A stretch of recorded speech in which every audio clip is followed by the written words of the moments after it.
Since the college football playoffs have become a thing, there have been 14 different teams to compete in the playoffs. And you have teams like Alabama, Clemson, and Ohio State who have made the playoffs more than 4 times. But you also had teams such as Oregon, Florida State, and Washington, and plenty of other teams that have only made the playoffs once, but are looking to be back in the playoffs again this season. And in this video, I want to rank every college football playoff semifinal game since the college football playoffs has been a thing. But before I get into this video, I want to say like and subscribe. And the first game we're going to be ranking is the Oregon Ducks versus Florida State Seminoles, as this was a matchup between the previous Heisman winner from the season before and Jameis Winston, and this season Heisman winner Marcus Mariota, as Florida State was looking to make it back-to-back national championship appearances, and Oregon was looking to make it their second championship appearance in this decade. And honestly, this game started out good as Florida State drove it down the field on the first drive and kicked a field goal, and then Oregon responded with the touchdown and then a field goal after that. And then once again,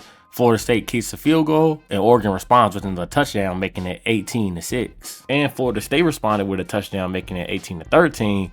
But after that, it was kind of all Oregon, as in the second half, the Florida State Seminoles fumbled twice. And one of those fumbles iced the game as Jameis Winston slipped and fell, and the fumble was recovered for a touchdown. As Oregon won the game 45-20, and what was a close game at the beginning, but near the end, Oregon kind of pulled away and made the game out of hand. So you know what? We're going to put this game at B tier. And the next game is Ohio State versus Alabama. And this game had a little bit of controversy to it before the game because Alabama was very talented, and Ohio State, many people thought they didn't deserve to be in the college football playoffs, as they beat a TCU team that was undefeated but didn't get in because they didn't have a conference championship game. And also, you got to remember, Ohio State had their third-string quarterback Cardale Jones in. And this game started out great for Ohio State as Ezekiel Elliott broke a big run that led to Ohio State field goal. But the only problem is that the next Ohio State offensive possession, Ohio State will fumble, which will lead to Alabama touchdown. And then Ohio State scored another field goal, making it 7-6, but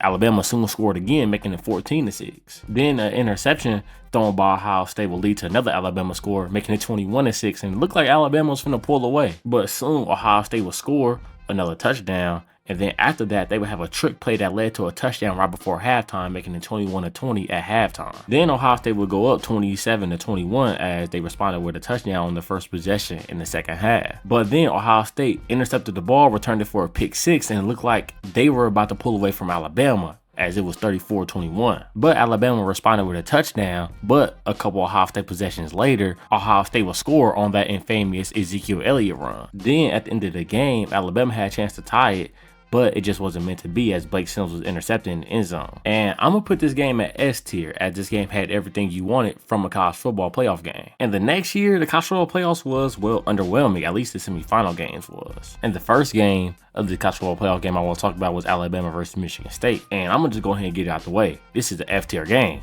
Only memorable thing about this game was that Derrick Henry stiff arm. And the next game is Clemson versus Oklahoma in the Orange Bowl, as Oklahoma scored the first touchdown of the game, but then Clemson scored a field goal and then after that a touchdown. But then both teams traded field goals, but Oklahoma took the lead at halftime, scoring a touchdown with a minute left. But Clemson responded in the second half, scoring 21 straight points unanswered and closing out the game 37-17. And I'm gonna put this game in B tier, as it wasn't bad, it just wasn't entertaining to end the game. And the next season kind of got worse, as Alabama versus Washington was slated to face off in the Peach Bowl, and Alabama won that 24-7, as Alabama controlled the game for most of this game and looked like Washington didn't have a chance to win after halftime. So we're gonna put this game at D tier. And if that game was boring, well, the next game got even worse, as Clemson versus Ohio State was set to face off in the Fiesta Bowl, and let's just say closest this game was 0-0, as Clemson won 31-0. And we all know where this belongs, F tier. But the 2018 college football playoffs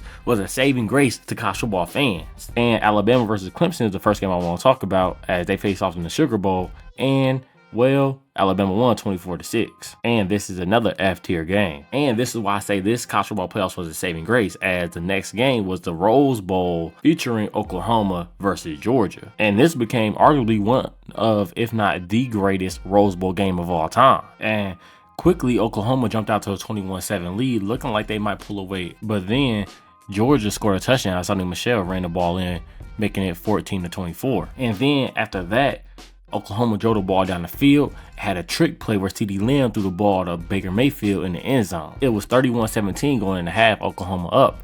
But in the second half is where the fireworks really started to happen. So boom, Georgia strikes first possession after halftime, as Nick Chubb did his best Marshawn Lynch impression. Boom, again, Georgia strikes with another rushing touchdown, this time it's Sony Michel. And then right after that, Georgia picks off Baker Mayfield, sets them up in good field position, and they convert, score a touchdown, 37-31, Georgia. Then Oklahoma strikes back as Baker Mayfield throws a touchdown. And then not too long after that, Oklahoma forces a fumble and returns that for 6. Then Georgia strikes back, making it 45-45, and we got overtime. And both teams in the first overtime kick a field goal. And in double overtime, Georgia blocks Oklahoma's field goal. And that's all Georgia needs is a field goal to win the game. But instead, Sony Michel took a direct snap to the house. And this made Georgia Rose Bowl winners and sent them to the first national championship game in a long time. And we all know where this game belongs, S tier. Now, the 2018-2019 season, college football playoffs wasn't as good, as you had Notre Dame versus Clemson, in which Clemson won 30-3.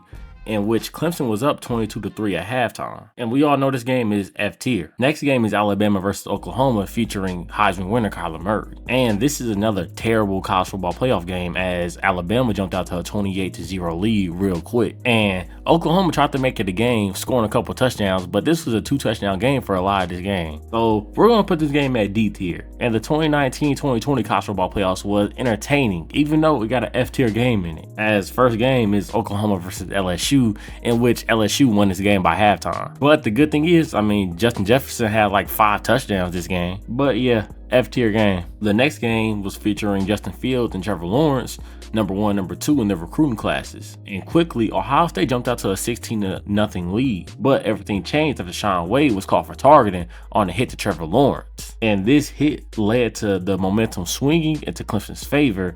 And after this, Clemson scored 21 unanswered points. Then each team traded a touchdown, as Clemson had the lead, but Ohio State was driving and they was looking to win the game. But sadly, Justin Fields threw an interception after him and Chris Olave had a miscommunication. Overall, this game is an A-tier game, as it was an entertaining game, had great quarterback play, and had some good defense. Now, I'm going to be honest, the next 2 years of the college football playoffs wasn't the most entertaining years. As the first matchup, you had Notre Dame versus Alabama, and this was the Alabama team that had Mac Jones and Devontae Smith, the Heisman winner. And this game wasn't really close, as it was 14-7 at one point, but then Alabama scored 14 unanswered points and won 35-14. And this game couldn't even be played in a regular Rose Bowl arena, as it had to be played in Texas if I'm not mistaken. So we're just gonna go ahead and put this game in F tier. And then the next game, we got Ohio State versus Clemson once again, and this was a rematch of the previous season. And this game started out real good, as both teams traded touchdowns in each possession, making it 14-14. But then, later on in the first half, Ohio State scored 21 unanswered points and pulled away for the rest of the game,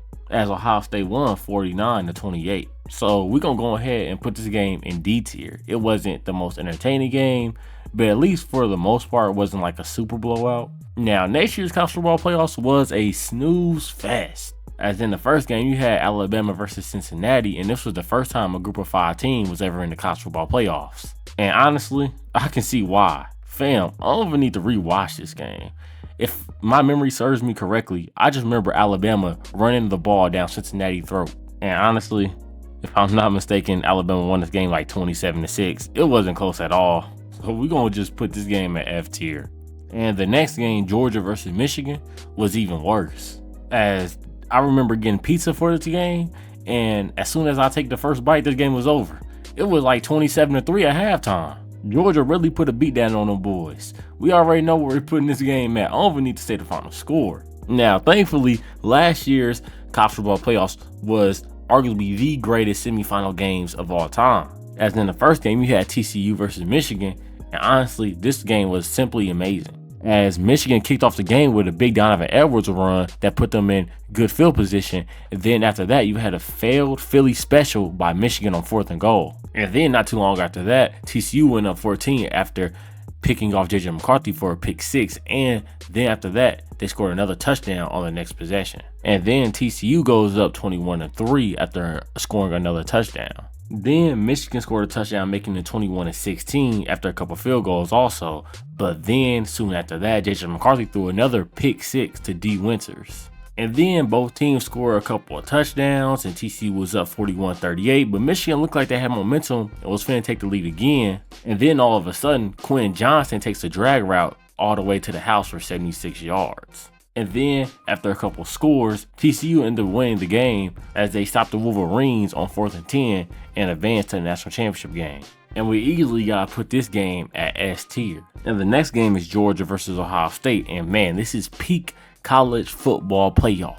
As you had Georgia's defense versus CJ Stroud and Marvin Harrison Jr., then you had Ohio State's defense trying to stop Stetson Bennett and Georgia's offense. And even though the final score doesn't indicate it, there was some defense played in this game. As each team first possession, they didn't score, but then Ohio State drew first blood on a second possession where CJ Stroud found Marvin Harrison Jr. in the end zone. And then Georgia responded with a touchdown, but then Ohio State responded to that with another touchdown. And then Stetson Bennett threw an interception that led to another Ohio State touchdown where Marvin Harrison Jr. was in the end zone. But Georgia doesn't rattle like many great teams don't. And Georgia responds with 2 touchdowns back to back, as now the score is 21-21. But then Ohio State strikes back. They go up after throwing a touchdown before halftime. Then Ohio State scored a touchdown after halftime, but then after that, momentum shifted in Georgia's direction. Marvin Harrison Jr. ended up being hit in the end zone and ruled out for the rest of the game. And this will be a big blow as Harrison already had 105 yards and 2 touchdowns. After this, Georgia will go on to score 2 touchdowns, and now the score is 38-35, Ohio State. Then Ohio State scored a field goal, making it 41-35, but it wouldn't hold up, as Stetson Bennett led Georgia down the field and threw a 13-yard touchdown to A.D. Mitchell that gave them the lead 42-41. And Ohio State had a chance to win the game, send them to the national title, but the kicker hooked a field goal. This gave Georgia the win and sent them to the national title as they won 42-41. And this game had everything you wanted. It had some solid defense, great offense, and it had controversy. So I think y'all know we gotta put this game at S tier. Well, as you can see, some college football playoff games were underwhelming, some were good, and some were, well, flat out great. As it's too hard to tell which year is the worst year for college football playoffs because there were so many blowouts. But the best year was probably last year with the Ohio State versus Georgia and TCU versus Michigan games. And for this season, it's hard to tell which teams are going to be in the top 4, but I can guarantee you that at least one of those games are going to be entertaining. But that's all for today's video. Appreciate y'all for watching. Until next video, I'm out. Peace.